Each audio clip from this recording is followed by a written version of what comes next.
Fala, meus amores, tudo bem com vocês? Professor Eduardo Ribeiro de História aqui.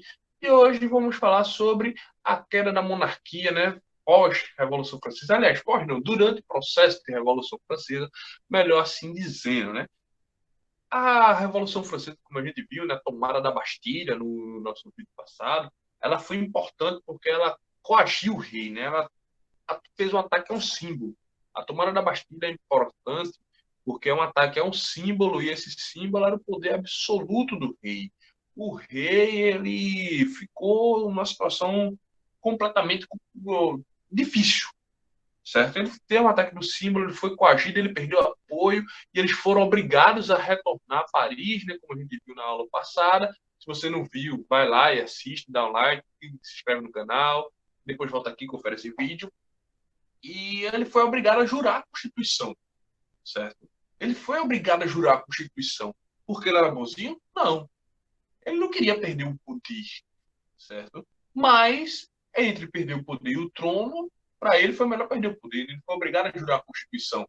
Mas não quer dizer necessariamente que ele queria isso, certo? O rei Luís XVI, ele continuava mantendo secretamente contato com reis absolutistas da Áustria e da Prússia, certo? E esses contatos que ele tinha, inclusive, ele pedia ajuda a esse pessoal e esse pessoal atacava a França e fazia guerras contra a França, certo? Invadia a França o tempo todo, né? E a França lutava contra a Áustria, contra a Prússia e era perdendo o conflito o tempo todo, perdendo o conflito o tempo todo, porque o rei ele passava as informações militares, passava as informações para os soberanos da Áustria e da Prússia que já faziam os movimentos corretos, certo? Um belo dia, o reizinho Luís XVI ele vai tentar fugir disfarçado com a família, mas ele vai ser reconhecido na fronteira com a Bélgica, certo? Ele vai tentar fugir. O objetivo dele era para que fugir? Abandonar a França. Era chegar lá nesses países que o apoiavam, fazer uma incursão e voltar e conquistar a França e ser reconduzido como rei absoluto de novo ao trono. Ele fazia isso porque ele não queria governar de forma constitucional, ele queria continuar de forma absoluta, certo? E por isso que ele faz esse tipo de coisa. Mas ele vai ser perdoado. As pessoas vão dizer a ele: calma, rapaz, calma. O rei ele é bom, rapaz. O rei ele é bonzinho. O rei não tem maldade com ele, não. Ele só não conhece, rapaz, essa situação de fugir da fronteira. Tem calma, vocês também é um estresse com o pobre do rei. Deixa eu ir, minha gente. Mas é aquela coisa, né? Vão ficar com a pulga atrás da orelha, né? E o rei ele vai continuar nessa prática de ceder informações do exército para essas nações absolutistas que tinham o objetivo de invadir a França e reconduzir o 16 de volta ao poder. Por vários motivos, né? Uma porque ele mesmo pedia, né, esse tipo de coisa. Outra, que países como Áustria, Prússia, Bélgica tinham medo que se espalhasse pela Europa essa notícia de uma revolução que destruiu o rei do seu trono, título de poder absoluto e colocou de uma forma constitucional. Esses países tinham medo de que isso virasse uma moda dentro da Europa. Eles tinham muito medo disso. E aí eles começaram a se organizar para tentar parar e frear a revolução, por isso a necessidade de reconduzir o Luís XVI como rei absoluto. Mas tudo que a gente faz de errado uma hora é descoberta. Né? E Robespierre, certo? Um jacobino, um burguês, certo? Ele vai denunciar o rei Luís XVI pelos crimes que ele estava cometendo, um crime de lesa pátria. Ou seja, o rei ele conspirou contra o próprio país, o que é uma coisa terrível, né, pessoal? O rei ele conspirou contra o seu próprio país. E aí, depois que o Robespierre denuncia, aí sim, Luís XVI ele vai ser julgado, certo? Pelos crimes que cometeu. E juntamente com sua esposa, né, a Maria Antonieta, eles vão ser condenados por crime de lesa pátria, certo? Porque debaixo daqueles preceitos iluministas, né, o rei ele não é soberano, né? Ele não é soberano, não é, nunca foi. Na verdade, o rei ele trabalha para o povo, não é o povo que trabalha para o povo. Certo? Então, como ele conspirou contra o próprio povo, ele vai ser condenado à morte por traição, certo? Nesses planos dele de querer voltar a ser absolutista.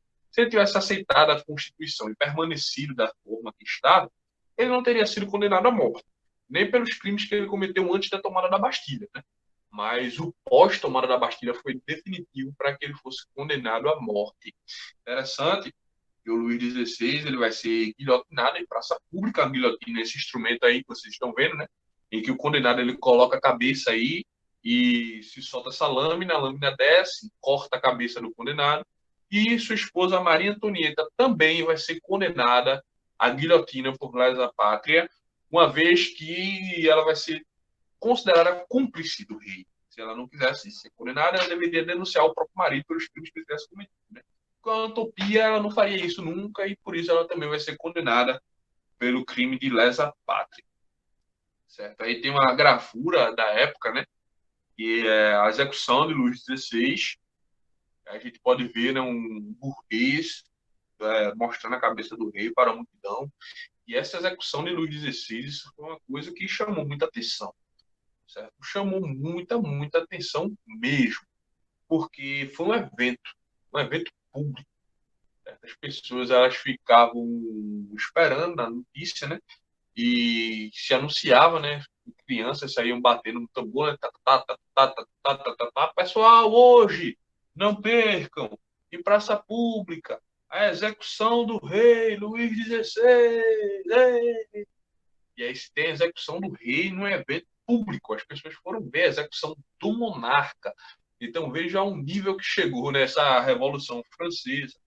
Maria Antonieta, a esposa dele, foi obrigada a ver a execução.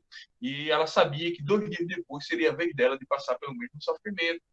Então vejam como foi o processo, né? Então, essa foi a execução do rei Luís XVI, e a gente observa como a situação foi grave, né? Com a execução de Luís XVI e Maria Antonieta, é colocado fim à monarquia na França. Por quê? No estado monárquico, né? Obrigatoriamente, morreu o pai, assume o filho. Mas você colocar o filho de Luís XVI para ser um monarca implicaria pedir uma revanche, né? Qual filho não ia querer vingar um pai morto numa situação dessa, né? Pegar os envolvidos com a execução do pai. Então, eles sabiam que se continuassem com o sistema monárquico, ainda que fosse de forma constitucional, eles iriam criar um problema, porque ia dar pretensões, né, de vingança a um sucessor, e isso seria muito complicado. Então, eles decidem abolir com o sistema monárquico, o estilo monárquico de governo, né? O problema é o seguinte: quem é que vai assumir a França agora? Quem é que vai assumir essa França efervescente? Certo? Quem é que vai assumir essa França dentro dessa conjuntura altamente complicada? Difícil, né? Você assumir uma França numa situação dessa é muito complicado. Qual é o grupo que vai estar no poder, certo? Então, depois da Revolução, né? Quem é que vai assumir? 2 grupos eles vão passar a disputar o poder, certo? Lembre-se do nome destes santos: os Girondinos e os Jacobinos, certo? Esses 2 santos aí que vocês podem ver aí no slide, certo? Eles vão passar a disputar o poder. Quem são eles? Né? Os girondinos, eles são a alta burguesia, são os grandes proprietários, né? São aqueles que estavam na frente da política, a grande burguesia, né? Desde a tomada da Bastilha, eram aqueles que ficavam inflando os ânimos da população, né? Vamos lá, pessoal! O rei é miserável! Povo, bora lá, povo! Bota pra fora no rei! Ficavam inflando os ânimos, né? Já os jacobinos, eles eram os pequenos burgueses, os mais simples, os ligados aos trabalhadores, né? E são esses que querem tomar o poder depois da execução do Luís XVI. Certo? Então a gente vai ter um conflito enorme de poder entre eles, certo? As propostas, né? Os jacobinos, eles permitiam o voto, queriam permitir independente de renda. Os girondinos, por ser alta burguesia, não, certo? Eles vão promover uma pequena reforma agrária, queriam, né? Fizeram, possibilitando o camponês a ter terras, promoveram a intensa perseguição política, que vai ficar conhecida como política do terror, certo? E Robespierre, líder dos jacobinos, acaba por ficar isolado politicamente, sofre um golpe e sua história também acaba com a decapitação, né? Então vejam a situação complicada, né?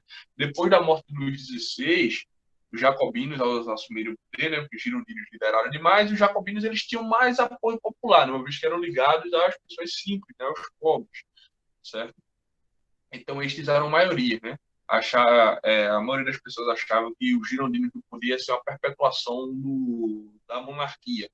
E, na verdade, quando os jacobinos assumem, eles são tão intolerantes, mas tão intolerantes, mas tão intolerantes, que com a política do terror que eles vão inaugurar, eles praticamente são reis sem coroa, né? Porque eles agem de forma tão intolerante quanto, certo? Então, tudo bem que eles permitem o voto independente de renda, que antes não era possível, né?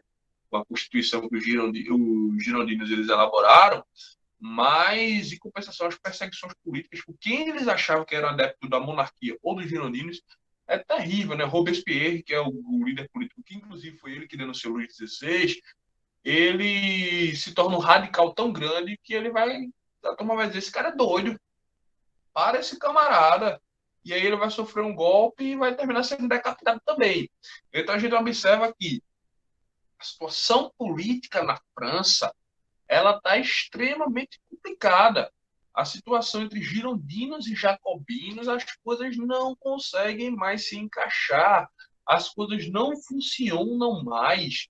Então a França, depois da execução do Luís XVI, ela está sofrendo uma crise tão grave, mas tão grave, política, econômica, social, que as coisas na França parecem que não vão se organizar mais nunca, certo? Eles não vão se organizar mais nunca, nunca, nunca, nunca, nunca, nunca. Então vejam a conjuntura, né? Como é que está? A situação está muito grave, pessoal. Então a situação está muito, muito grave, tá certo? Dentro disso, quem é que pode assumir o poder, né, para resolver a situação? Uma boa pergunta, né? Então as pessoas elas queriam uma estabilidade política, econômica na França, certo? Eles começaram a ficar desejosos por um governo legítimo, certo? Então, se valendo disso, o exército ele vai querer resolver o problema, certo? Resolver a situação. E se valendo disso, o jovem general, né, Napoleão Bonaparte, que tinha fama de invencível, ele vai intervir nessa situação política da França e vai se proclamar cônsul. O Napoleão ele vai se proclamar cônsul, cargo que dava a ele a liderança política na França. Ele vai se autoproclamar, certo? Com o objetivo de poder resolver essas situações, essas conjunturas políticas, econômicas dentro da França, certo? Então, isso vai ser uma disputa política bastante conturbada, bastante séria, né? O Napoleão. Esse ato, né, essa atitude do Napoleão assumir a política na França vai ser um golpe, né, porque ele vai estar se autoproclamando, isso não existe, mas esse golpe vai ficar conhecido como golpe do 18 Brumário, certo? Promovido por Napoleão Bonaparte. Brumário, o nome do termo Brumário é porque na época da Revolução Francesa, a Revolução ela foi tão grande e tomou situações de símbolos tão fortes que eles passaram a mudar, inclusive, os meses do ano. Inclusive, eles substituíram o mês e passaram a se chamar o mês de algum. Mudaram o nome dos meses, né? E o mês que ocorre esse golpe de Napoleão é o mês de Brumário. Tá certo? Então é onde ocorre esse golpe do 18 Brumário, que Napoleão Bonaparte ele se torna cônsul dentro da política francesa. Tá certo, pessoal? Mas por hoje é só, certo? Por hoje é só. Eu agradeço aí a vocês pela participação de vocês. Fica conosco, tá certo? Até a nossa próxima videoaula, tá certo? E nesta, a gente vai falar sobre as atitudes do Napoleão Bonaparte como líder político nessa França, tá certo? Revolucionário. Para vocês, um beijo, um abraço e obrigado aí, viu, pessoal? Tchau, tchau.